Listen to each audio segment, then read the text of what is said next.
கருப்பு மந்திரம் என்பது தீய ஆவிகளையும் மறைமுக சக்திகளையும் அழைத்து மனிதர்களுக்கு தீங்கு விளைவிக்கும் ஒரு பழமையான மூட நம்பிக்கை கலையாக கருதப்படுகிறது.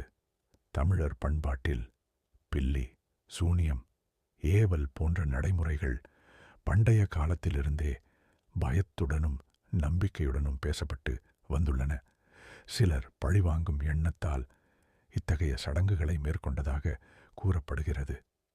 மந்திர தந்திரங்களின் மூலம் ஆவிகளை ஏவி காரியங்களை சாதிப்பதாக நம்பப்பட்ட இந்த நடைமுறைகள் சாத்தானிய கருத்துக்களுடன் இணைக்கப்பட்டு பிரபலமான கதைகளாக பரவினாலும் இன்றைய காலத்தில் அறிவியல் வளர்ச்சியால் இவை பெரும்பாலும் மூட நம்பிக்கையாகவே பார்க்கப்படுகின்றன. மனிதன் பயத்தால் உருவாக்கிய இந்த கருப்பு மந்திர நம்பிக்கைகள் சமூகத்தில் அச்சத்தையும் குழப்பத்தையும் ஏற்படுத்திய ஒரு இருண்ட வரலாற்றுச் சுவடாக மட்டுமே இன்று நினைவு கூறப்படுகின்றன.